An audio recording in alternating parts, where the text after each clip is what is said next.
Hey there, submarine race fans. How are we doing tonight? Can you all hear me?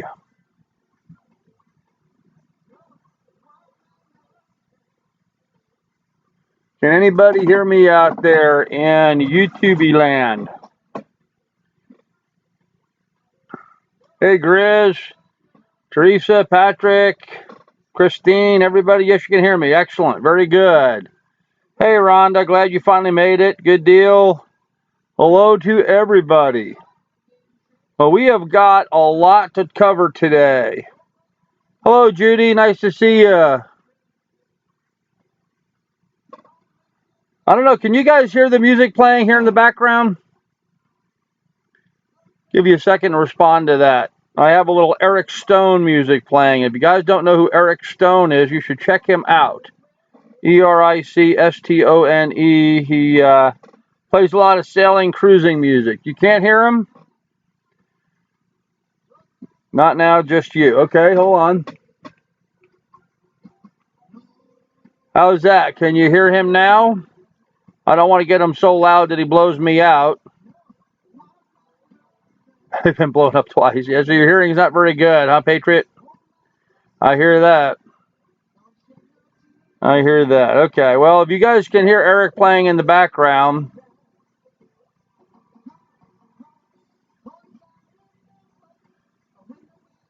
Yeah, Judy, I'm aware of that, but I have Eric's permission to use his music. So you still can't hear Eric, huh?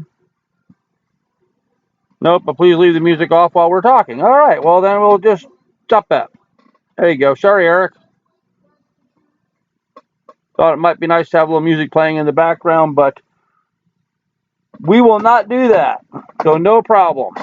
Trying different things here on the live stream, trying to make things a little bit better. I don't know if you guys noticed, but my picture quality is somewhat better today. I'm trying to bump it up just a little bit. I don't know how well that's working or how well that's coming across. If I try to improve it any better than this, it starts buffering, and we don't want any buffering. So, all right, well, why don't we go ahead and get into it then? We're 3 minutes after 6. People should be here if they're going to be here. If not, well, you snooze, you lose, right? Video's good. Thank you, Teresa. Appreciate that. Music is playing all through them. I just can't watch them. Really? So if I have music playing during the videos, you can't watch them because of the music? Is it too loud that you can't hear what's going on? Is it a volume level or what's going on? I'd really be interested to hear people's response to that, because some people say you should have that music playing in the background. Maybe with my bad hearing, I just have the music too loud. I don't know. Thank you, Rhonda. Appreciate that. Looks fine. Okay. Z's. I'm not sure what that. Am I putting you asleep already, Rhonda? Okay. All right. So a little bit about what we're going to talk about today is doing the do. And what's happened is talking about being distracted. I'm reading your comment, and that's distracting me. Okay, symphony in the background would be nice. Now you're going deaf. That's fine. Apparently, I am too. Music is fine for me. Just turn it down. Okay. All right. All right. Good to know. Huh. Maybe I should make the music lower then. Okay. Good to know. Doing the do. So a lot of people have been asking me. I've been getting some questions about what I have to do to prepare for what it is I am planning on doing. And as those of you who are on here know, I'm planning on buying a sailboat and sailing around the world. Hello, Johanna. Glad you're here. And so what does somebody have to do to prepare for that? I have been studying and preparing and learning about stuff, researching stuff, seriously, I mean, almost on a part-time job site basis for the last decade. I've been putting a lot of time and efforts into it. Hello, Beth. Merry Christmas to you, too. And so I've covered a lot of ground, and I forget about some of the things that I've I've covered. And so what seems normal to me, because I've educated myself to know what I need to do, may seem way out there for you guys. So I thought I would start by covering a little bit about the do. Some of the stuff that and doing the do, by the way, is a term that I use for getting the job done. Doing the prep work, doing the grunt work is doing the do. So many people want to have that goal at the end of the tunnel, but they don't want to do all the work digging that tunnel to get there. And so get a little bit about work ethic and what's involved. Having this idea of buying a sailboat and sailing around the world is not an easy proposition. Ton of work involved, ton of planning involved. And so I'm going to touch base on just a tiny little bit of that here, so you guys can get an idea of what I've been doing. So first of all, did a ton of research about sailboats, different types of sailboats. What kind of sailboats are blue water cruising boats versus day sailors versus, racing type sailboats? What kind of boat do I need for making a crossing an ocean type scenario? That kind of heavy duty, tough boat, as opposed to, someone buying a boat that would be good for a day sail. I don't need a day sailor. I need a boat I can live aboard for the rest of my life if necessary and sail around the world. So you not need another person to help you with the sails. Teresa, ideally, yes, it's nice to have crew on board. It certainly makes life a lot easier. Some sailboats are designed to require 2 people, and some are not. Some have what's known as all the lines led aft. In other words, all the control lines for raising and lowering the sails and controlling the sails are all led back to the cockpit. Whatever boat I buy, if it does not have the lines led aft to the cockpit, I will make the necessary changes on the boat to do that. It certainly is safer for me to have somebody else on the boat. On the boat, you have, man overboard poles. You've got flotation devices that can be thrown to somebody if they fall overboard. You can have somebody turn the boat around and come back and get you if there's somebody else on the boat. Whereas if I'm on the boat by myself and I fall over, the boat's just going to continue going the direction the boat's going. It doesn't know whether I'm on it or not, nor does it care. And so if I fall off the boat while single-handling, I'll find myself out in the middle of the ocean as the boat sails away from me. I can't possibly swim fast enough to catch a boat, so there I would be. Basically, I would accept the fact that if I fell off, I'm dead. It's just that simple. But ideally, yes, it would be nice to have crew on board, and I am actively looking for crew people that can come on board and help me. Not only am I obviously very interested in finding someone to share my life with, but I also am interested in finding people that would be interested in sailing around the world and participating in what I'm doing, creating content for YouTube on a regular basis, and doing the things I plan on doing with my sailing around the world. Tie yourself in. Yes, I could tie myself in. Benito Evasion 37, if I could pick a boat for my needs. Yeah, Benitos are nice, Patriot Pioneer. They don't have very strong hulls. They're more of a coastal cruiser. They're not a bulletproof type boat that you would want to sail across oceans. People have sailed across oceans in them. Don't get me wrong. Benitos are more than capable of that. But they're not a heavy ballast, monohull, full keel type boat. They're a fin keel, and so don't have that robustness, I would have to say, in the hull designs. So just an idea. Austin, you can dangle a rope behind the boat to catch. Yes, Austin, you can do that. I certainly would be doing that. Grandpa, are there ocean catfish? Yes, there are ocean catfish. They're not really ocean. Catfish tend to stay along the coastal waters and salt water, and they taste equally as good as freshwater catfish. Saltwater catfish taste equally as good. They don't have a sugar scoop either. Yes, that's correct. No, the Benitows, some Benitows will have sugar scoops. The newer versions do. All the newer versions of boats designed are being built now with sugar scoops. So I wouldn't want a boat that didn't care. Would he? Well, that's unfortunately just the way they are. Like the layout of the aft cabin. Yes, some boats are designed with different motivations in mind. You know, personally, I like a boat. I don't need to have a big aft cabin. I'm just sleeping in there, but I do like to have a boat with a nice sized head so I can fit my fat butt in it comfortably. When trolling for saltwater catfish, do you use catnip for bait? No, you don't, Grizz.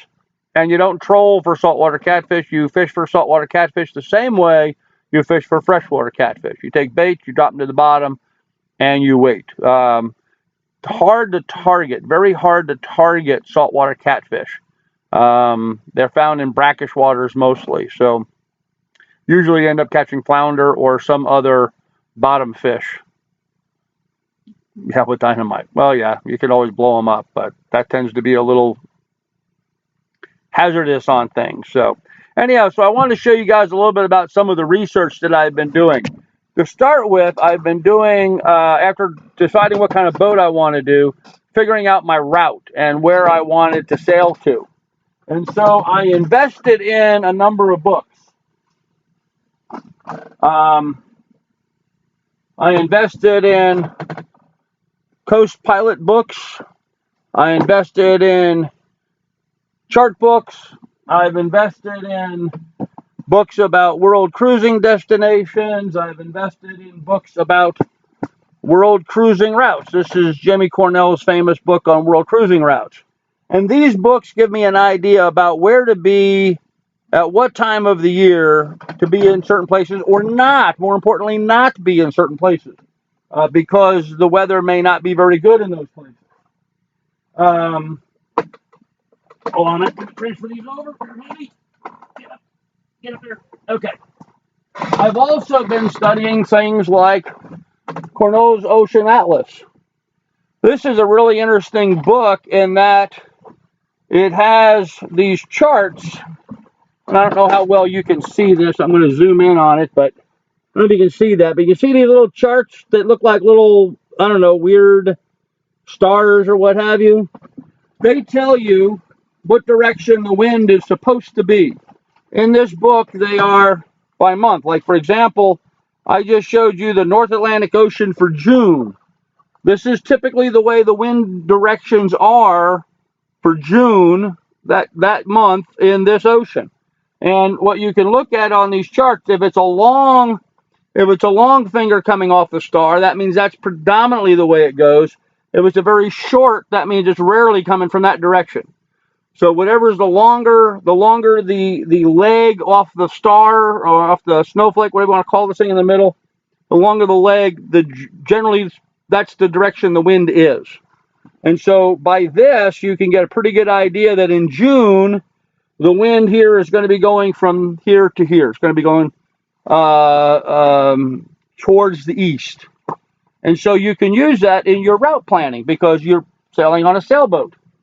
It's not a motorboat. I can't just put down the throttles and go any direction I want to go. I have to plan my route with the seasonal weather, with the navigational winds, with the winds the way they are around the planet. We have to use those to our best ability, and so we sail with the wind all the time. Downwind is preferable. One of the boat builders to sponsor you. Lonely Prepper with time. That may in fact hopping. And yes, Teresa, I was aware that he was joshing with me. You're sailing and you come up behind a slower boat and there ain't a passing lane, then what? You stay behind them. Generally speaking, it's pretty rare that you don't have a passing lane. There's a lot of water. But if you're in a narrow canalway or, if you're in a narrow canalway or something like that, and there's no way to get around them, then you sit and wait. You follow behind them. Just like you would if you were behind a big truck on a single lane road. You get in behind them and you stay there. With time, you'll find places to get around. And frankly, the boat that I'm going to be out on, I'm not going to be any speed demon. I'm not exactly thinking I'm going to be passing anybody. So, plotting tools and maps, chart dividers, course chart plotters, parallel rules, GPS plot. Yes, Judy. All of those things. I actually don't have those here with me. They're in my storage units in Montana. I have to make a trip down there and get them. But yes, I have all the tools for hardcore map planning. However, in today's technology today, Everything's on your phone. You can get all of your charts, all your navigation and stuff. You can have available on your cell phone or on your iPad or on your ship's navigational system. So digital charts and electronic navigation is just the way things are done today.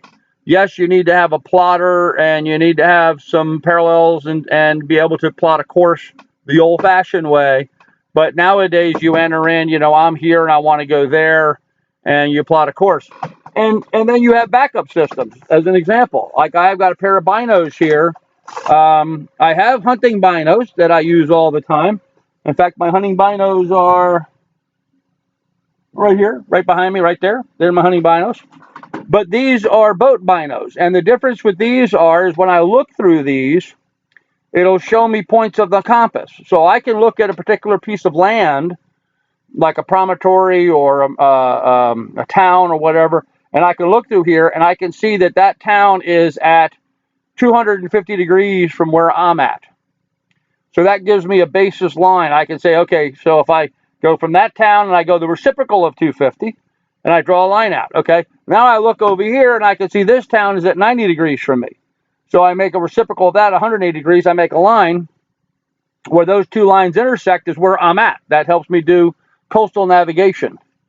It makes that kind of easier. So this is a good backup system for once you get close to land, if you have the charts on that area so you know what you're looking at. Quite a few places I'll be going, I will not have those charts. Teresa, you're leaving already? Oh, see the surgeon. Oh, I'm sorry to hear that. Bummer. Bummer. Well, thanks for your help this evening so far. Wasn't long, but I appreciate it, Teresa. I really do. Thank you very much. I think my dad said with his instinct got us lost a few times unless it was night, and then we just sailed with the stars. Yeah, I've never been lost while out sailing, but I've been a mite confused for a day or two. So, hey, Grandpa, check Grandpa out on Patreon. Oh, yes, I'm sorry. Yes, Rhonda's reminding you folks I have a Patreon account under SCRVE Nana, and you can go there and check out my Patreon account. If you would, that would be awesome. Or is it still under Grandpa's Sailing? I'm not sure if the name change has come through yet or not. We will see. So, doing the do. So that's what I've been doing. I've been doing route planning. I've been doing destinations and where I want to go planning, doing a lot of that kind of research. I have a lot of time. I have 142 days from now until when I'm planning on leaving. So I have plenty of time, but I'm pretty much getting an idea set for where I'm going to be leaving from and where I'm going to go to and how I'm going to go from there. Looking at those charts for like the weather and the direction the wind blows and the hurricane seasons, because there's a Pacific hurricane season, there's an Atlantic hurricane season, there's an Indian Ocean hurricane season. Learning to not be in those places is the best. It's like when you get into a fight, the best place to not be is wherever the punch is going. Don't be where the punch is going, you won't get hit. Well, it's the same thing goes true with sailing. Don't be where the bad weather is, and you won't get hit by bad weather. It's pretty easy to avoid with today's technology, what with weather planning being what it is and all of that. So anyhow, so I've been doing a lot of research with that. I've also been doing a lot of research, as you guys know. I plan on doing a lot with like reef check. We're talking about different fishes and where they are. So I've been doing some homework on a number of other subjects. I've been studying seashells and the kind of critters that I'm going to be working with. I've been studying different types of fishes, baits, rigs, and tackle, although I'm pretty well versed at that already. And then I've been collecting a bunch of these books, Reef Fish. This is by Paul Human and Ned Deloach. They have a series of these, and I've been going through a bunch of these, and they're really good for identifying a fish species. You can look up a particular fish, or you see a fish, and you can look in here and say, okay, well, what fish is that? And so I can help count them.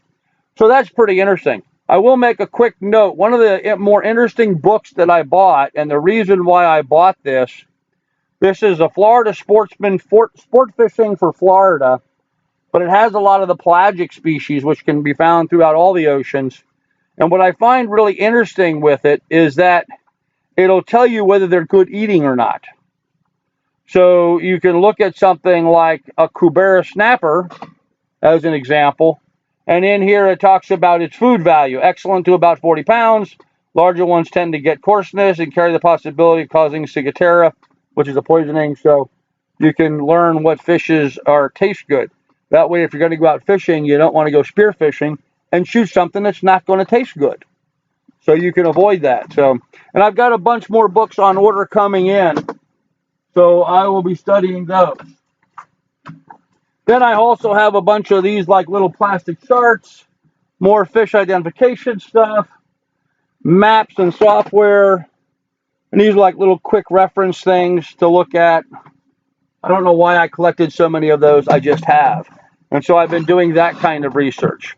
So I've been studying up on my fishes, I've been researching my routes, I've been thinking about making lists of provisions and what I'm going to stock on the boat, what kind of boat I'm going to buy, what kind of gear I'm going to put on the boat, scuba diving compressors and that kind of stuff.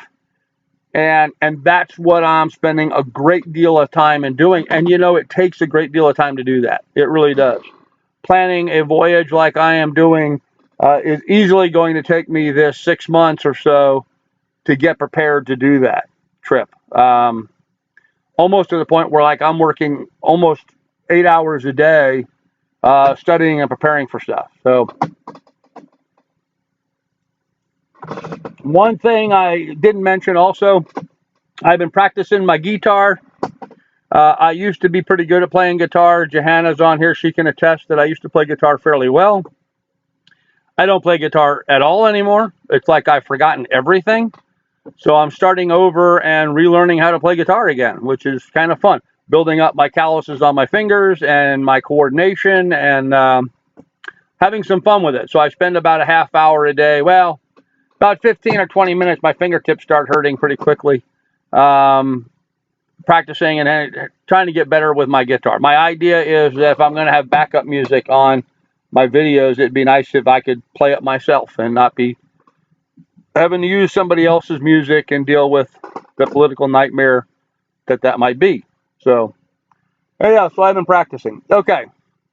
So that's doing the do. That's what I have been studying and researching and doing all the background homework on in preparation for trying to do a trip like what we're talking about that I'm going to be doing here, sailing around the world. Okay. Next thing I wanted to cover was shout outs. Johanna's saying I used to sing and play and sing to her all the time. Yes, I did. Yep. And I used to be halfway good at it, and now I'm not anymore. So, got to get back to that. Shout outs. I really have a problem on who to do a shout out to tonight. I was going to ask Rhonda if she could. She was going to put the links to those shout out people up, and so I haven't done that. But I will put out a shout out to reef.org, reef.org. They do have a YouTube channel, although sadly, there's not much up there, folks. I'd also like to do a shout out to the Cousteau Society. Although, again, sadly, there's just not much content up there. You know, in the homesteading genre, which some of you guys came over to me from the homesteading genre when I was doing the homesteading show here, there's a lot of people, a lot of creators on YouTube doing homesteading and prepping and all that kind of video stuff, a lot of that stuff going up. In the cruising sailing genre, people like Delos and Selling La Vagabond and a plethora of other people now. There must be 30 or 40 creators out there putting up content on a regular basis in the sailing genre. Surprisingly, there's nobody, and I mean nobody, putting up anything in the scuba diving genre. Nobody at all. There's one couple in Hawaii. They have a channel called Drenched. Maybe Rhonda can put Drenched, a link to Drench up there. They have a YouTube channel, and they post some scuba diving videos. Again, it's only from Hawaii, so it's fairly limited. And I understand the logistics of why it would be difficult for someone to do a lot of scuba diving, vlogging, regular content about that. But see, here's the thing, folks. Jacques Cousteau used to put up a lot of really good content. I remember as a young child, once a month or so, there would be an episode of the Undersea World of Jacques Cousteau. And everybody in my family, we would plan on it, as soon as we knew it was on the schedule when it was coming out, look through the TV guide. Man, all of us would be there with our eyes glued to that TV screen to watch Jacques Cousteau's Undersea World, whatever episode it was that he was doing. And I know myself, it really motivated myself and planted in me a real love for the ocean, as it did for lots of folks. Lots of folks got motivated to do that.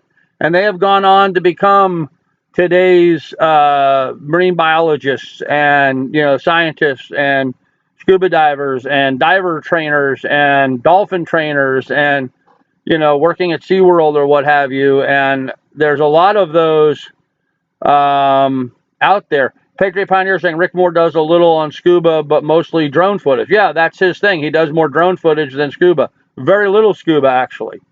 SV Delos does a little bit of scuba, but it's mostly a sailing channel. Nobody's putting up very much content, certainly not vlogging on a regular basis. And so that's something that I, of course, have always wanted to do and planned to from the very beginning.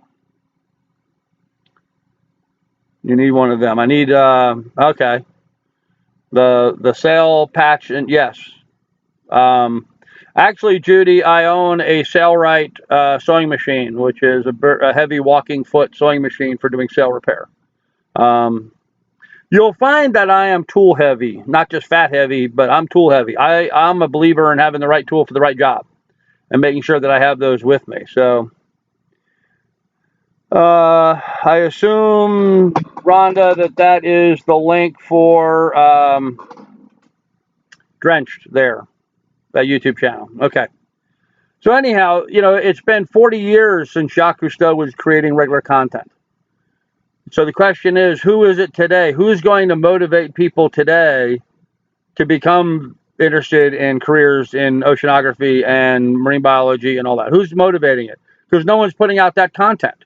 Nobody has replaced Jacques Cousteau. Upon his death, the Cousteau Society fought with his kids. It got embroiled in great big huge lawsuits, and the whole thing fell apart. His sons do very, very little content that they put out. The grandkids even less. So they just aren't putting out much content. And so we need that. We need somebody putting out that content on a regular basis and motivating people to want to be involved in those careers and those kind of jobs and to do that kind of stuff, to fall in love with the ocean and put out some interesting stuff. His sons put out crap. Okay. Pioneer, I'd like for you to contact me privately. You can message me through my Facebook or on my through my YouTube channel. I'd like to hear more about your thoughts on that. What do you mean by his sons put out crap? I'd like a better definition so I understand that better. One of his sons died in the helicopter, actually the airplane crash, but the other son has gone on to do very little. Jacques the grandpa. Yeah, well, I don't know about that, but maybe something. There's always Greenpeace. I'm sure the loonies have a channel. Yeah, and Greenpeace, they're doing some good stuff. Not just the whale watching stuff, but they also do some other good science. And the Whale Wars people have sort of a, radicalized offshoot of Greenpeace. But, I have a problem with a conservation organization going out and doing conservation when they're out on a 200-foot yacht that burns more diesel fuel in an hour than I do in a year. I fail to see how that works, just doesn't seem to make sense to go out there in a big gas guzzling super tanker in the idea that you're conducting science or trying to help the ecology of the planet. It just bothers me, The only guy I've seen that I thought was very serious, well thought out, very intelligent was Craig J. Ventner, Ventner, and he is doing a study on the genome. He's doing a genome sequencing of critters found in the open ocean, and he took his own 70-foot sailing yacht and was sailing around the world taking samples himself. And I think, that's the way to do it in a sailboat where you're not burning a lot of fossil fuel. So anyhow, so there's my shout outs. I'm going to do shout outs for the Cousteau Society and Reef.org. And they're just not putting out content. And that's a very big frustration that I have. There's nobody doing that kind of stuff. Okay. Next subject, if we can move on. Was watching the other day, Ron Howard did a movie that you guys are all aware of. I'm sure you've all seen the movie Apollo 13 with Tom Hanks. The infamous words, Houston, we have a problem. What I found out, I was watching a show that was sort of a behind the scenes of the actual Apollo 13, and it was comparing what actually happened to the movie. And Ron Howard got in there and admitted that he created drama. He added stuff to the movie to create drama that was not there in the first place. The astronauts on board the shuttle, and yes, I'm talking about this a little bit because of John Glenn and his recent passing. But thanks for bringing that up, Beth. Thank you. There's Craig Ventnor's stuff. You might want to check him out. Awesome dude, Craig Ventnor. Anyhow, in doing the Apollo 13 mission, they added drama. As an example, in the one scene where the astronaut flips a switch to stir the oxygen tank on board, that caused an explosion that blew out a side of the capsule, actually the engine portion of the craft, and basically sealed their fate that they weren't going to be able to land on the moon. Okay, it ended that aspect of the mission and became a rescue mission to get them back. They blew that all out of proportion and made it seem like it was a big deal. In fact, they showed a scene where the various astronauts were fighting over that. That never happened in real life. Okay, the switch was flipped, the explosion happened, but there was no drama between the astronauts. There was no fighting between the astronauts. Those guys are professional enough to say and know this is what happened. They knew what happened. They knew there was no way anybody flipping that switch could have had any control over whether that happened or not. Turned out it was a fault that happened to the ship even before it took off, even before it left our atmosphere. While it was sitting on the tarmac is when that problem erupted. It was a solenoid that stuck on a thermostat. There was no way they could have controlled that. So all of that drama in that was made up. And that got me to thinking about so much today that we have on TV and now even on YouTube, so much made up drama. They have all these shows out about Alaska, buying Alaska or, flying Alaska or digging gold in Alaska or whatever these Alaska shows. They're all nonsense. This buying Alaska show, these people, the producers contacted me, and it's all created. There's no reality to it at all. The people buying and selling aren't really buying and selling. It's just television. It was all made up. And so it was very frustrating to me to see that. And I want to ask you guys, how fed up are you with that? Because to me, I'm pretty fed up with all this drama. All this reality TV is not reality. They're over dramatizing everything. And frankly, I'm tired of it. But is it necessary? Is Ron Howard correct?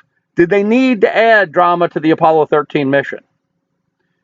I think by adding the drama to the Apollo 13 mission, he diminished the professionalism of the astronauts that were actually in that mission because they didn't have that drama.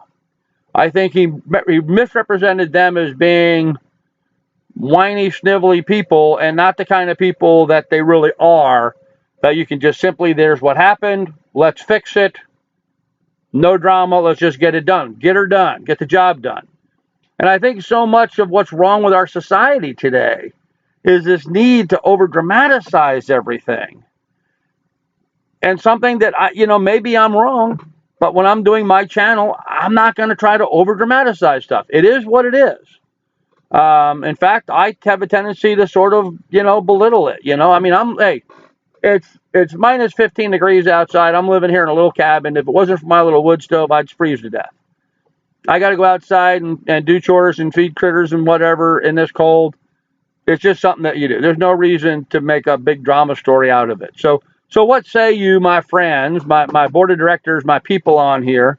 my peeps, do you think it's necessary for all this drama, or would you rather see some of that drama taken out of stuff?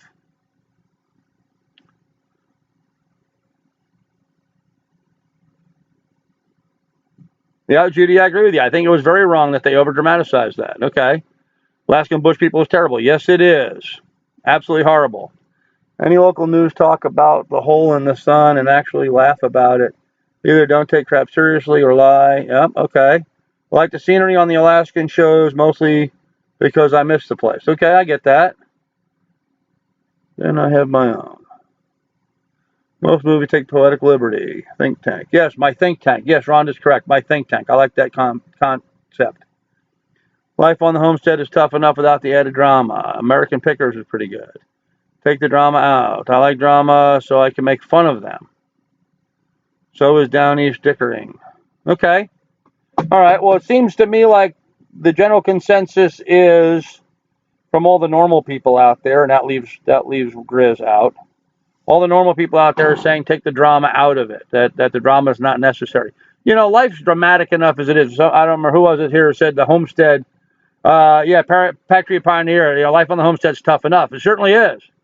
You don't need to add drama to that. It certainly is tough enough just the way it is. So,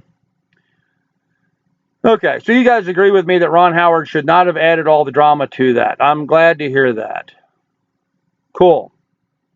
Very cool. Okay. Well, then the next thing I wanted to get to was a little bit of show and tell. Let me have a sip and we'll go to that.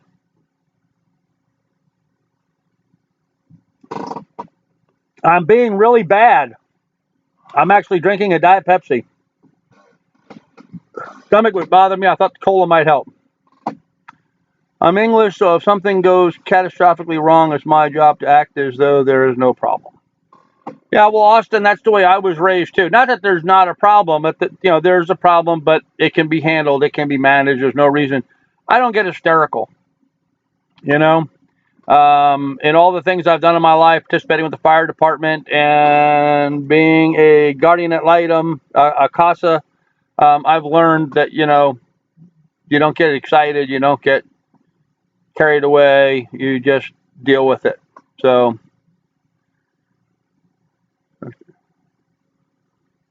cool, very cool.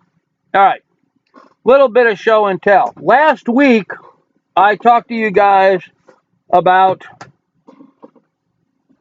these guys. Remember, this is my fins for free diving. I wanted to show you the difference. These are my fins for scuba diving. If I match up the heels, there's that much difference in length. That's how much longer my free dive fins are than my scuba diving fins. Both of these are designed to use with a booty. The free dive has the heel. The scuba diving ones just have a strap that go around the back. Actually, I first learned to dive with a pair of black fins that are even smaller than my scuba fins. And I pretty much preferred those. They worked very well. So let's start out with that outside gear. First of all, you guys might get a kick out of seeing me. I'm not going to get dressed for you, but this is my rash guard. It is a onesie. You can see it's all one piece, all the way down to the legs. This is a one-piece outfit that I put over my swimsuit and body and what have you, and it serves a very important role. It keeps me from getting stung by jellyfish. I wear this unless I'm going for just a quick dive for myself for a swim. I wear these all the time while swimming. I think they're awesome, and they do a great job of making sure I don't get stung by jellyfish. I also protect myself from jellyfish by wearing a hood. This goes over my head. Don't know if I can even get this on. It's kind of dry right now, but there. So I put that on, and by the time I have my mask on and my regulator in my mouth, pretty much covers up my whole body. except for my hands. And for my hands, I wear little dive gloves. Now, I know this may seem like I'm being a big weenie out there, completely covering up, but the worst experience I've had while out scuba diving has been getting stung by jellyfish.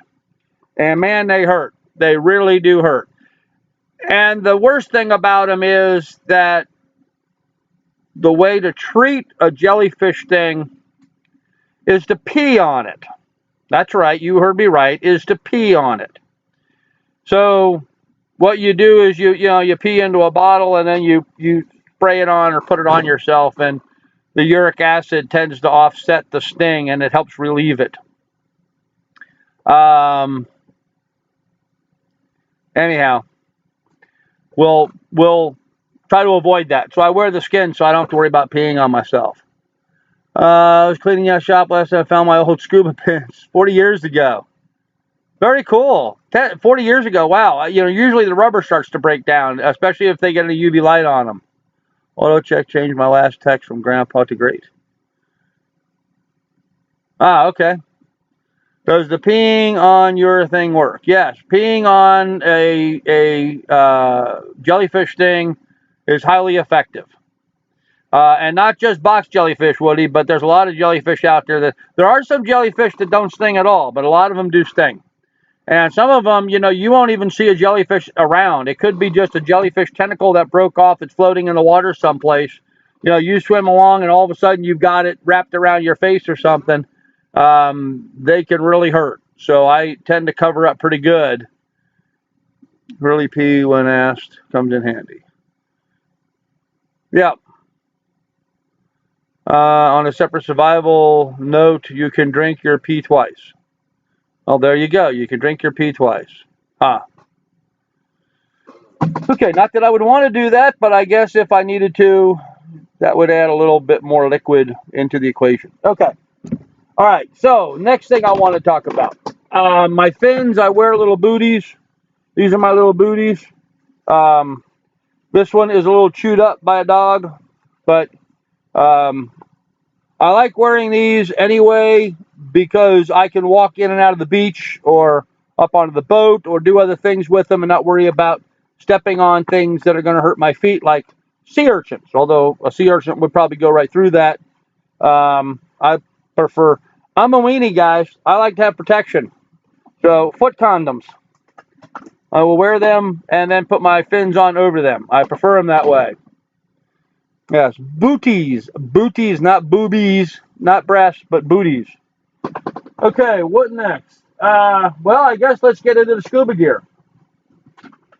Last week, we talked about snorkels, and I told you that I don't like some snorkels. These are the snorkels I don't like. This is the way the industry is going now, and I really dislike this. It has a diaphragm in the bottom here, so that as you exhale, it blows the stuff out the bottom. I inhale so hard, this little diaphragm will also flex the other way a little bit and then let water back in. I hate these. I breathe too hard for these. I really hate them. And this one's got some sort of weird bobber float device in here that's supposed to shut off and stop water from getting down in the tube. Folks, this is technology. It just isn't necessary. This is stupid. It's just stupid. I prefer plain old school snorkel. No diaphragm, no fancy thing on the end. Breathe in, blow out, you're clear, nothing to worry about. And so I now have two of these. This is for my free diving stuff, and this is for my scuba stuff. Easily the best way to have a snorkel. Hands down. Okay. Next thing I'm going to touch base with is my book. Oh, I have masks. I guess I won't talk about my book. Talk about masks. Last week, I was talking about my free diving mask, and I was talking about how it is low profile. Supposedly, the idea is that it's by low profile, there's less oxygen in here, less lift. Well, I went and looked, and I think the guy sold me a bill of goods because it's exactly the same size as my scuba diving mask. And by the way, this is my #1 scuba diving mask. I have 2 of these. Both of my masks have, I don't know if you can see it in there. Can you see the bifocal lens in the bottom? See that lens in there? That way a blind old geezer like me, I can still look through that and I can still see something like my gauges. So if I'm swimming, I can see the fishes through here, but I can look through the bifocal and be able to see the fishes. And more importantly, I can see the gauge on my scuba gear, so it keeps me safe. Okay. Dive log. Your dive log is a critical piece of your equipment, and you need to keep one of these for every one of your dives. Damn it, Grandpa, now I wish I hadn't sold my boat a few months ago. You make me want to go boating again. Well, that's good, Sorrenti. That's good. I got a new bra, now I'm officially old. Didn't know they even made bras that strangle you with elastic to hold it all in. TMI, Judy, TMI. Okay, anyhow. In here you'll see that it shows a lot of complicated stuff. I'm not going to get into this in great detail, but you know, when you do some scuba diving, you keep a logbook, and so you record your dives, where you were, who you were diving with, what you did, how deep you went, all your details. My last dive, I had 30 pounds of weight on me. I went down to 71 feet. I was down for 32 minutes. I started with 3,000 psi in my scuba tank, my scuba tank right there, and ended up with 500 psi at the end of the dive. And I had the full contingent of gear, and I was in at least 40 feet of visibility. So it's important that you maintain those. Now, when I say 30 pounds of weight, I like using these little bags. This is a 5-pound bag of lead sewn up into a little nylon bag. On my dive gear, I have little removable pockets. Why, Carl? Just curious. Just curious about what? I ain't got money to buy another boat. Maybe someday. Funny, Judy. Okay. Why, Carl? Just curious. Why, Carl? What? I don't know what you're talking about. Anyhow, this is a quick release pocket that goes into my BC, my buoyancy compensator. Has a 5-pound bag. 5-pound bag drops into the little pocket. Put 3 of them on either side, 15 pounds per side. This then drops into my BC. I don't know if you can see this. Here, let me tone this down a little bit. Okay, on my BC regulator, I have these little pockets in the side. This drops into that. Velcro attachment with a little quick clip. You see that? Now, if I'm scuba diving and I run into an emergency and I got to go to the surface quickly, I can pull this out, rip this straight up, and I can drop this out of my gear, knocking off 30 pounds just like that, and that will enable me to go to the surface. Logs, wire logs. Wire logs important. I can go back and reread where I was, what I was doing, look at my history. If I'm doing a lot of diving, I can check my nitrogen levels so I can maintain them for purposes of comparison. And I can start seeing if I have trends or issues that may develop in them by looking at how much oxygen was consumed in a given depth for a given time.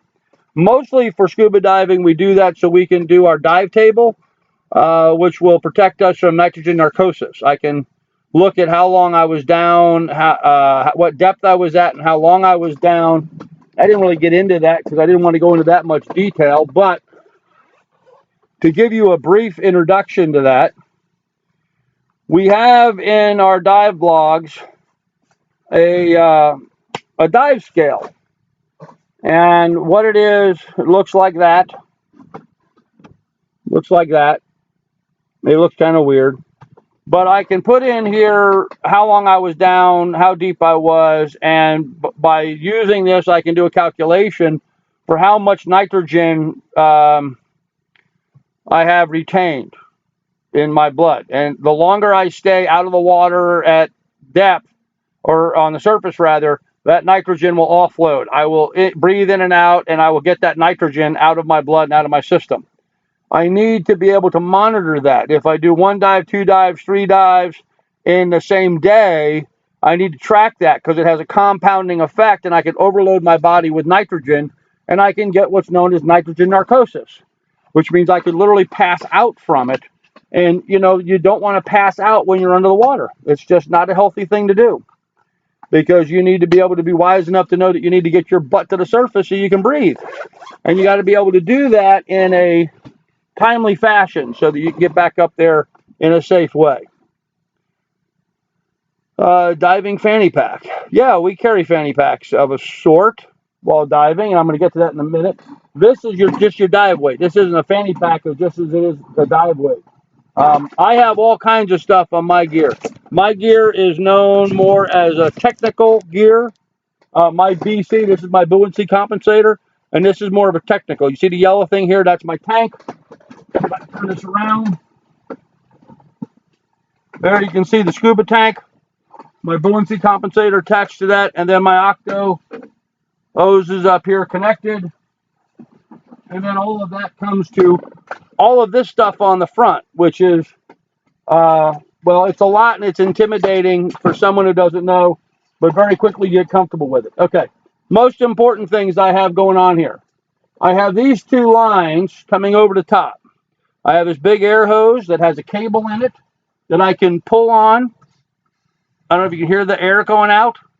It lets the air out of this bag. There's a bag that goes around here. That's my buoyancy compensator. I can fill that bag with this button here on my inflator, or I can fill it by breathing in here. If I breathe in, there you can see that bag. See how it inflated all around there? I can let that out by pulling on this, or I can let that out by hitting this button and allow that to deflate. Okay? And I can reinflate it. When I'm scuba diving, I will put a little bit of air in there, just a little bit. And by controlling the amount of air inside this bag, in comparison to how much weight I have on my belt, I get myself what's known as neutrally buoyant, which means I'm not going up and I'm not going down. I'll stay just the same. I'll stay level, theoretically. Now, in fact, with scuba diving equipment, every time I breathe, I tend to go up, and as I exhale, I tend to go down, because the amount of volume in the system, whether it be in the gear or in my lungs, is changing as I breathe. Okay? So that's important that we look at that. Grizz is leading. Wow, I guess I'm really boring people with this tonight. Okay. Anyhow, this piece of gear right here, this is for my buddy breathing. This is if I have somebody with me that's having an emergency. They can breathe through this regulator as I breathe through my main regulator.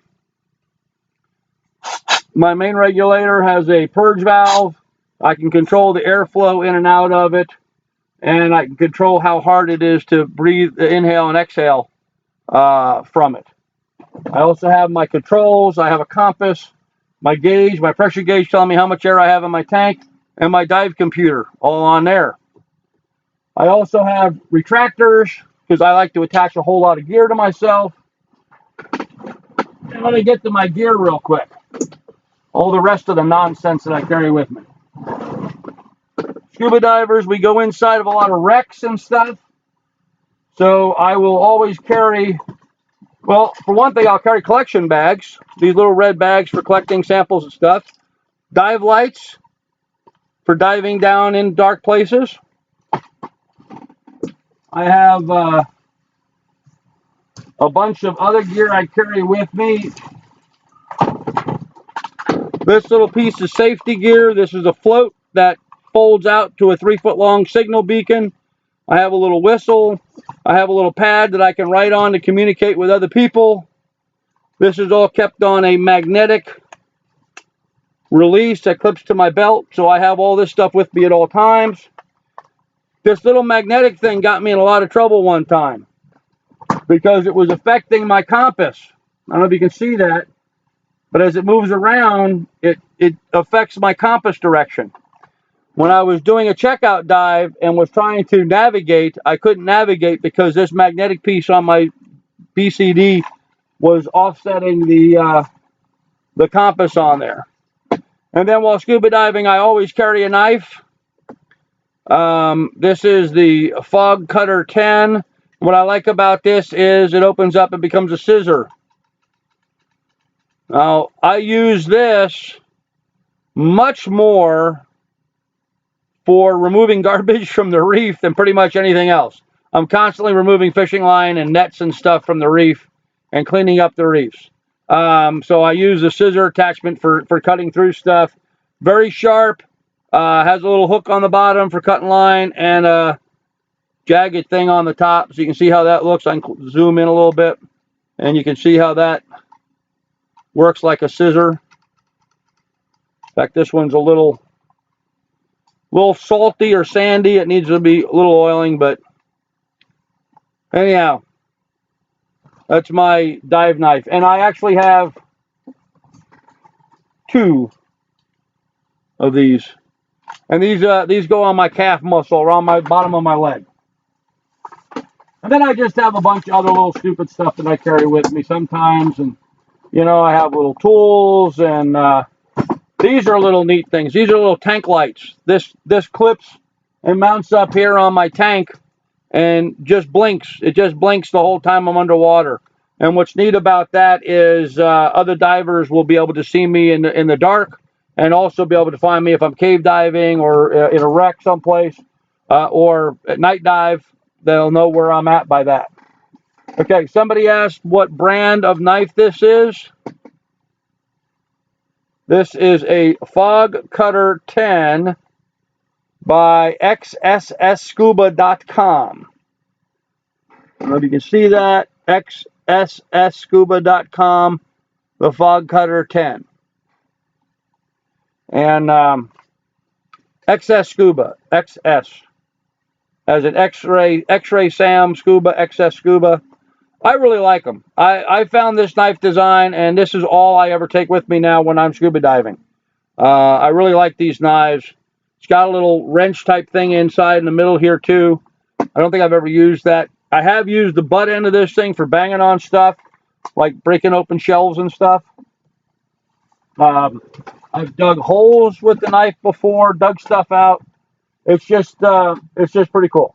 So I have a lot of these retractors I like putting on there. Anyhow, that's my dive gear. That's my scuba gear. That's what I carry with me while out scuba diving, and it weighs a bunch sitting here on the table. In the water, it doesn't weigh anything at all. In fact, what I usually do, my preferred way of getting on my scuba gear, is I assemble it all, I put some air in the BC, and I throw it in the water. And then I'll grab my mask, snorkel, and fins and jump in, and then I put on everything once I'm in the water. That's my preferred way of doing it. It's easier for us old guys with our bad backs to do it that way. Woody wants to know if anybody know what SCUBA stands for. I don't see anybody answering him, so Woody, I will answer you. Self-contained underwater breathing apparatus. That's what SCUBA stands for. I had a knife with a fork when I was a Girl Scout. That blows it away. Okay, yeah. Yeah, not much need for a fork underwater.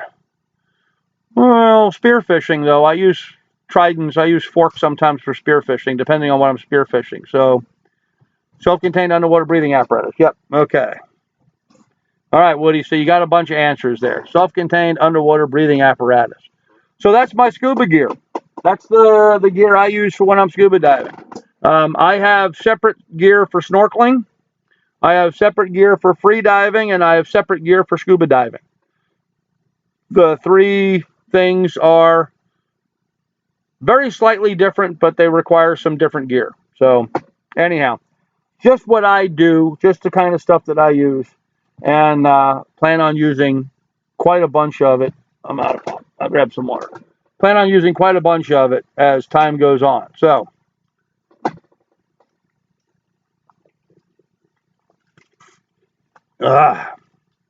water.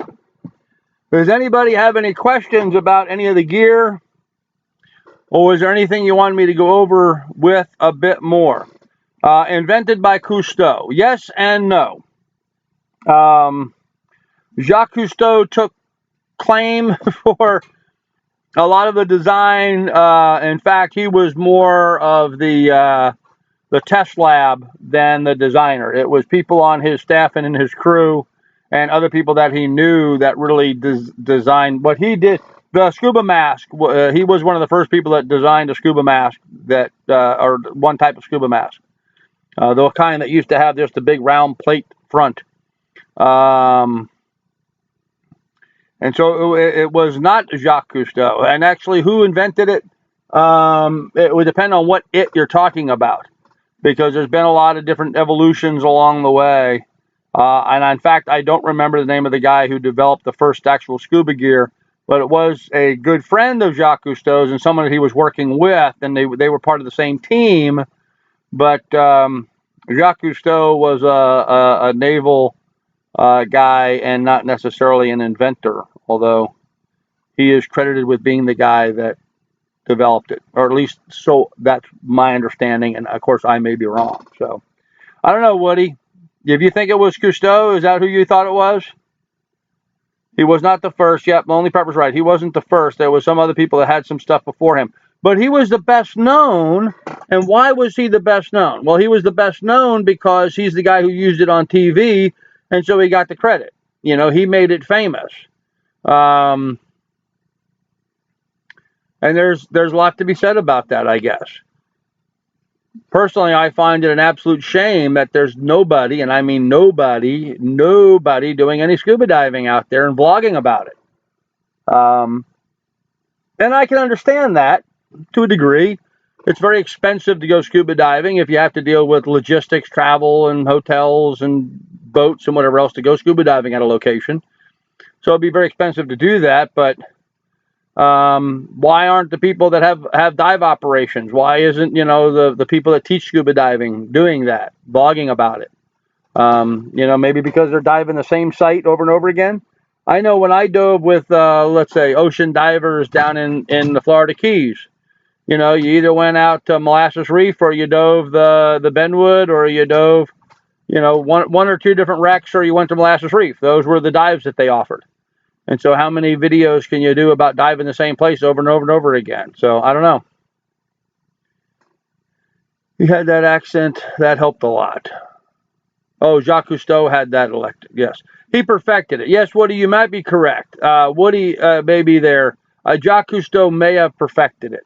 He may have added the last integral pieces that brought it into, and certainly did more with it than anybody else.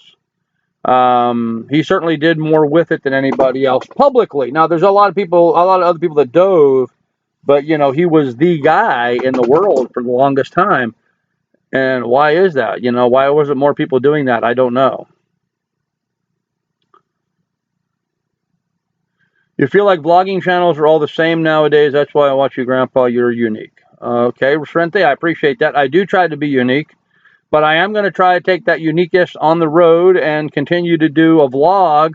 But my vlogging is going to be about, sailing and scuba diving and conservation and fishing and spirit fishing and, history and archaeology and water sampling and fish counts and just a lot of stuff. A lot of different topics out there. Small carbon footprint, small home living, which the sailboat certainly is. A lot of different things that we can talk about while on that trip. Is he the only one we're allowed to converse with? Just wondering. No, certainly not. I'm sorry, Judy. Did I step on somebody there? That comment wasn't meant for Grandpa. No, you can certainly talk amongst yourselves. I'm sorry if I jumped in and comment on something I shouldn't have. My bad. Yeah, a lot of people have conversations amongst themselves here. So feel free to do that, Judy. I'm sorry, I didn't realize that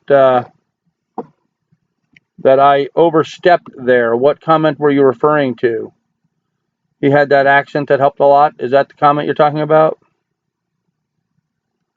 Huh. Okay. Well, I'm sorry. All right. Well, is there anybody have any questions about what we talked about? You know, we talked about too much drama on TV, about doing the do, some shout outs, and my scuba gear. Was there anything else anybody wanted to converse about? It's cold as hell up here in Alaska, minus 15. Actually, I don't even know what it is right now. It is, well, minus 13 right now. And you know, you guys have to understand, you guys might see some minus temperatures down in the lower 48. It might get cold there. It only gets cold there for a day or two. We're at minus 15 and it stays there for months on end. How deep are you willing to dive in water? I have been to 150 feet, Sorrenti, and I don't really like going much past that. Frankly, there's not much to see. Most of the beautiful things to see in the ocean are in the top 60 feet. So there's really not much point in going that deep. But I've been to 150, which is the given recreational limit, and I'm comfortable with that. I don't really feel a need right now to dive any deeper than that. It depends on the circumstances and whether or not I would go deeper. I could set up, go to a 2-tank situation to give myself more time to going deeper. If I'm at 150 feet, I'm only at the bottom for, 6-7 minutes, and I have to return to the surface in order to have enough time for a safety stop. When you scuba dive, you go in and you descend and you swim around the bottom, then you come up and then you do a safety stop. You stop at about 20 feet or so under the surface, and you off gas nitrogen and before you get to the surface, that you stop yourself from getting bends. You also rise very slowly. You watch your bubbles. You gotta rise slower than your bubbles are going to the surface.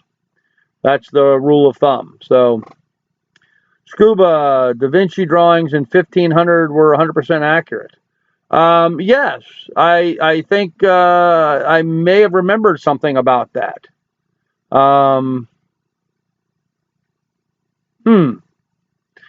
Just curious, are you going to sell the homestead? Yes, Patriot Pioneer. The homestead is on the market right now. It is for sale. $279,000 is what I have it on the market for right now. I'm probably not going to get anywhere near that because our market's just not there, but I'm trying. So we'll see. I do have some folks interested and had some folks looking at it. Just haven't gotten it there yet, but I am I'm working on that. What do you think about JC's no sale sales, the columns?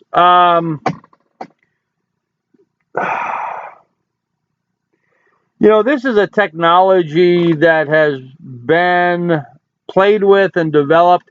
In fact, you might remember a recent America's Cup where they used foil, columnar type foil sails instead of a standard type sail.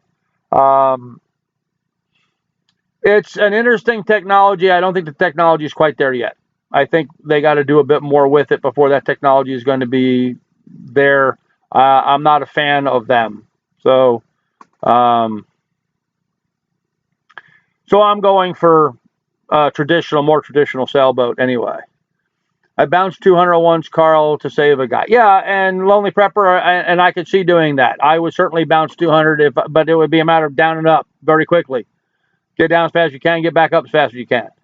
You can do that kind of quickly.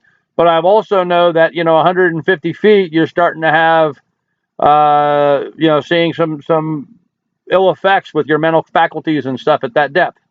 So you've got to watch yourself. I'm actually talking to some doctors tomorrow. We're doing some research about whether or not it's going to affect my liver, since I have elevated liver enzymes and a cyst on a kidney.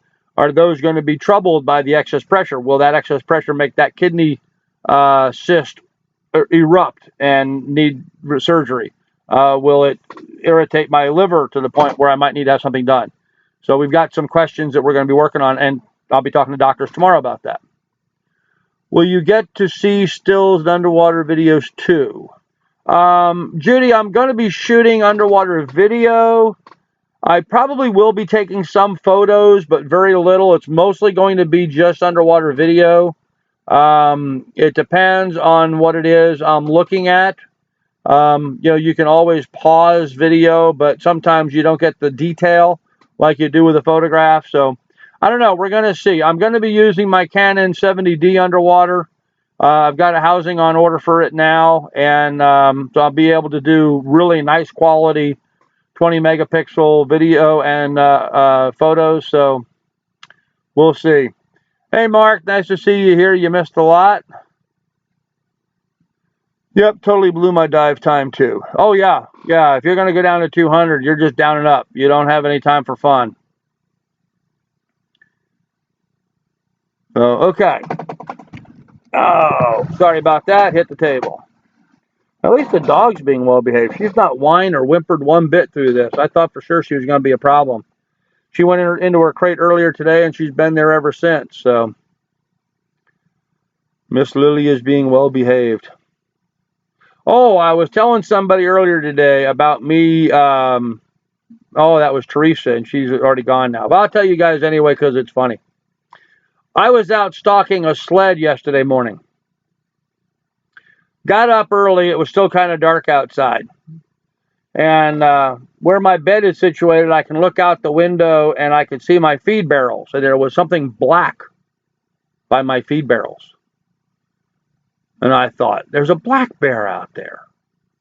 And I thought and looked at it for a long time. There's all snow on the ground. There's nothing between the light and the feed barrels. But there's something black out there next to the feed barrel. Something very black. And I could see this angled slope, going back. I thought, well, this is too late in the year for black bears to be out. Black bears should really be under hibernation at this point. There shouldn't be a black bear out there. Anyhow, I very quietly got up and got dressed. And I put my coat on. I came over and I grabbed my Glock Model 20. I chambered around. I snuck out the front door and walked on the far side of the excursion, walked over around the corner and put the light on it. And it was my chore sled. I left my chore sled leaning out there against the barrel. So I made a hell of a stalk today on my sled, or yesterday on my sled, and I just thought you guys would get a kick out of that I was stalking sleds yesterday. As we get old, it was sort of embarrassing, but anyhow, I thought you guys might enjoy that. At my expense, get a kick out of it. So I did not shoot the sled, Judy. I was tempted to. I did not shoot the sled.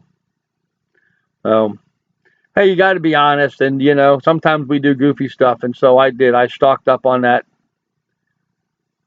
In the first sniffle, most of the coldie stuff is just zinc.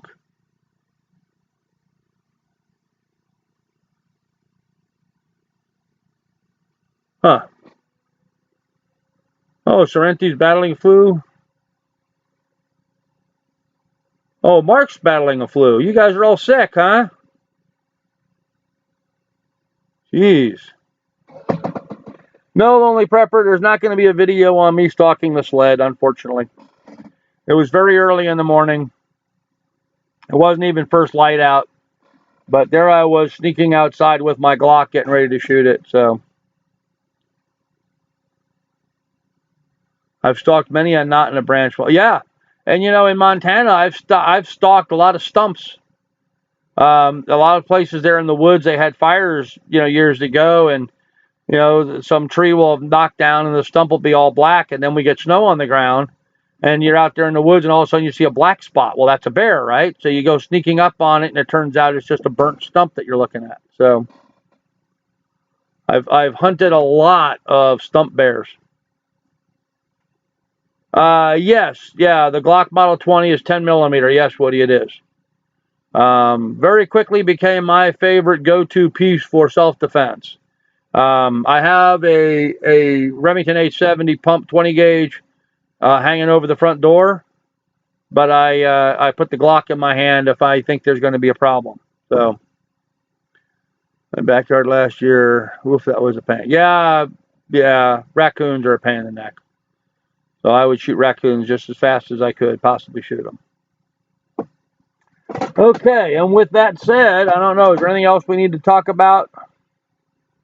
Papa John Driver, he was not amused.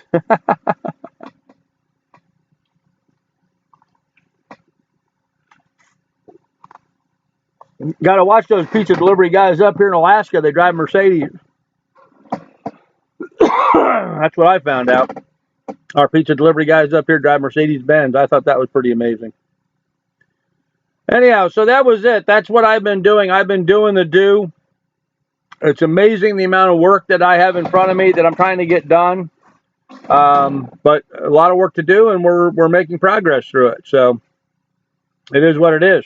It's going to take me every bit of this next 5 months, or 142 days as of today, to get that prepared and to get ready to go. So it's not just a simple matter of buying a boat and heading out. It's a lot of work to do to get out there and get going. So I got moles. They poked their head out in the wee morning hours. Oh, Judy. You want something really fun to do with moles? I mean, really fun. And I did this in Montana. In Montana, we had ground squirrels, which are like a prairie dog kind of thing. We had ground squirrels. So here's what you do.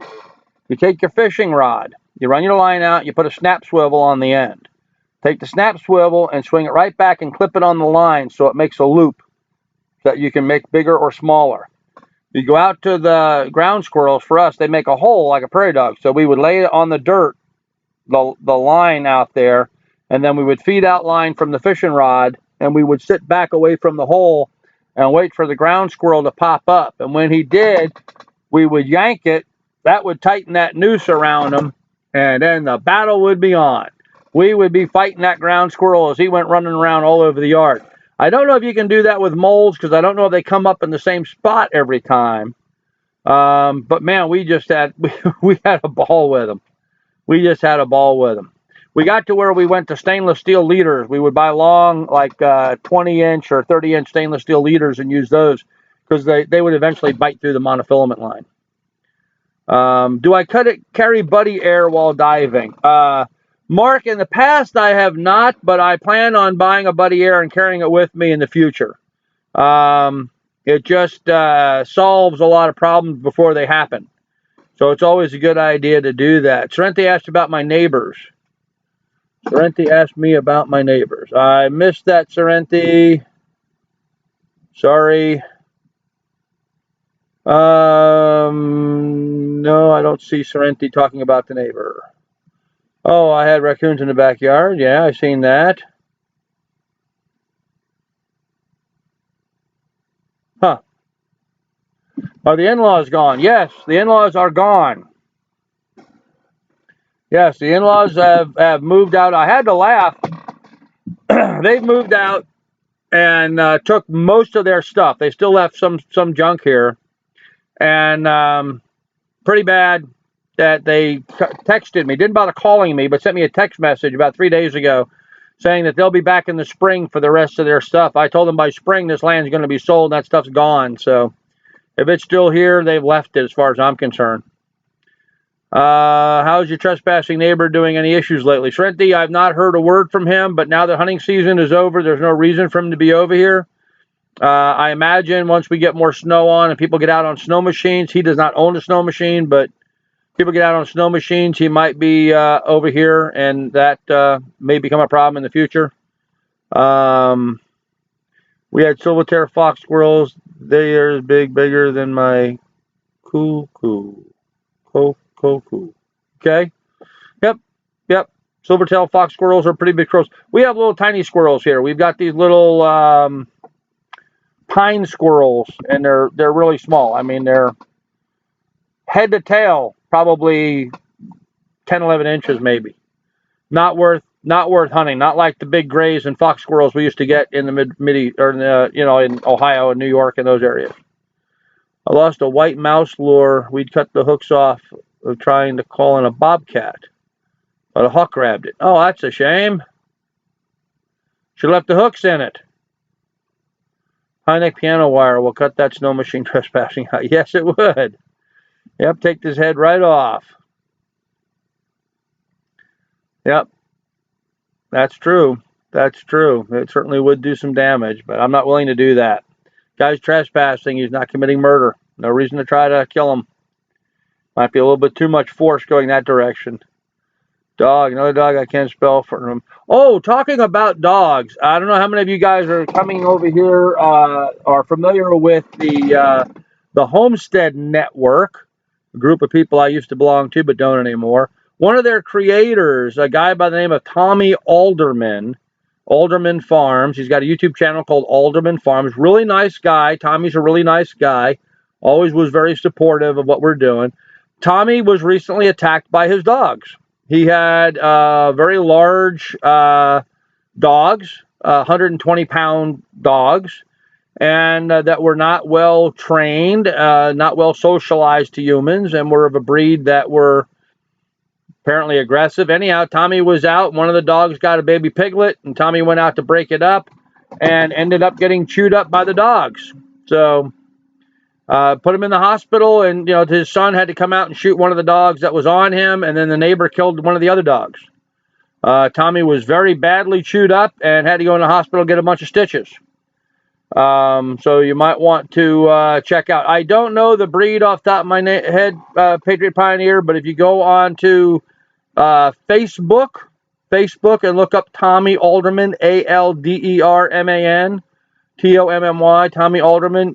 He's got a post on there with photos, pretty ugly looking photos of his face. But apparently they tried to tear off one ear and about tore off his nose and eye, and he was in pretty bad shape. Both dogs, the first dog started the attack, and then the second dog jumped in. So they ended up shooting the one dog and killing it. And like I said, the neighbor shot and killed the other dog. But yeah, can be... Okay, I think that gets me caught up with everybody. Tommy's channel, there you go. Thank you, Rhonda. There's Tommy's channel. Yeah, Mark, he got tore up pretty bad. And here's the thing that I found interesting, Mark, and you'll get a kick out of this. When I got on there and made a comment, and my comment was like number 220, there had been like 220 comments on his YouTube posting before I got on there. Not one creator from the Homestead Network had commented. Not one. It wasn't until sometime after my comment on there that Brad finally got on there and made a comment. Brad or Krista, I don't know who. One of those two. But last I'd seen, no other creator besides Brad and Krista had made any comment about Tommy at all. So much for that group being, one for all and all for one, and trying to, rising tide, raising all ships or whatever. Apparently nobody gave a damn about Tommy.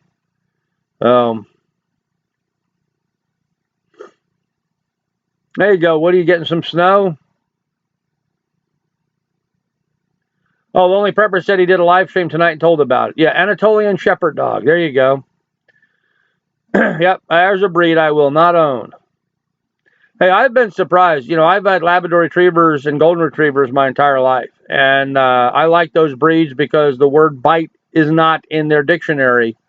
But I have had Labradors. In fact, I had one female that we had as a house dog who replaced her mother as the house dog. The mother ended up going out in the kennel. I really don't know why, but the mom went out and the puppy stayed inside. Anyhow, that dog, when it got to be about a year old, went out and attacked its mother and almost killed its own mother, causing that dog now to become an outside dog and stayed outside the rest of its life. But who knows why dogs do that? It's just something that can happen. Yeah, I've noticed they don't really watch, comment, thumb each other's videos. Nope, they just get on mine and give me thumbs down. At least Jason's still doing that, I understand. I have a 10-year-old golden. They are great dogs. Yeah, I like golden retrievers. I have Labradors mostly. I've had a golden retriever. Was one of the best dogs I ever had. Farley dog. But mostly we've had Labrador retrievers. Only because the long hair of the golden is difficult to keep up. It's hard to maintain. I'm too lazy to do that. Ozark Living Homestead has one. It's a mixed breed, but that's the breed. Huh.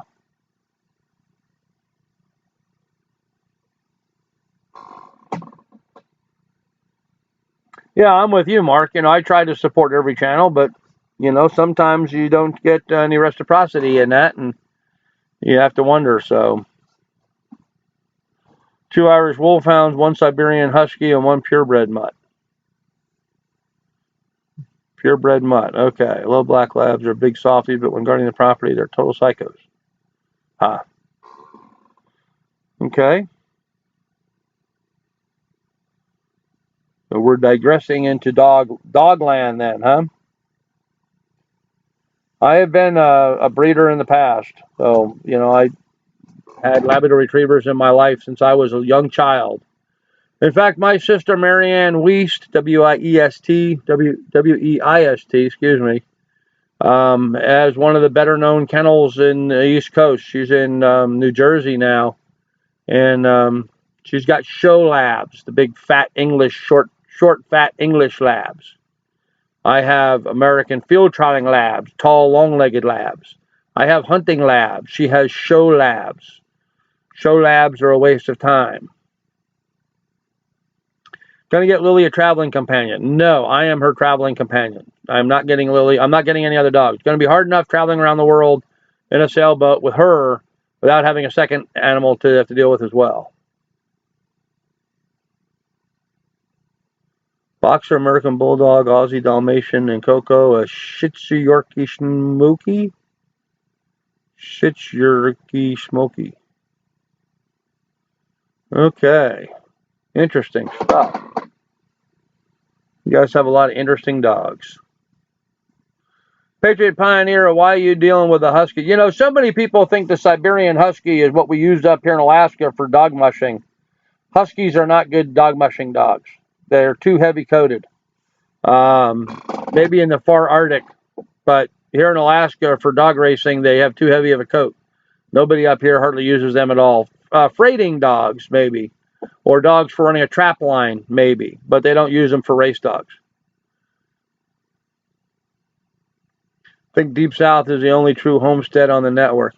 Actually, Woody, I would disagree with you. I think Patera, Appalachian Homestead, is a real homesteader. Patera has been doing the job her whole life, and I have a lot more respect for her than anybody else. I got garlic growing in the kitchen, and I'm a homesteader. There you go. There you go, Judy. Mine is 87.5 Eastern Timber and 12.5 Husky. Okay.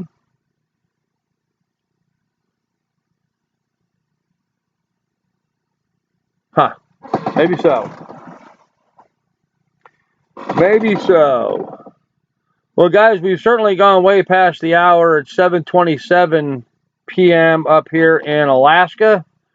11:27 p.m. Eastern Time. Unless anybody's got some more questions for me, I think I'm going to go ahead and call it a night for this evening and move on. Not exactly sure what we're going to cover next week. Maybe some fishing equipment. Maybe we'll talk about some fishing gear. I don't know. Oh, I will tell you that I'm going to start putting up content on my other channel. The other channel is SERV INANNA, SERV space INANNA. You might want to check out that channel. Right now, there's nothing on there to look at yet. I just created a channel and haven't put anything up yet, but this week there will be stuff going up. So you might want to check that out, and you might want to subscribe to it because that's where most of the content's going to be going to. Okay, that's too many letters. Tell you what, Judy, I'll put it in the comments, okay?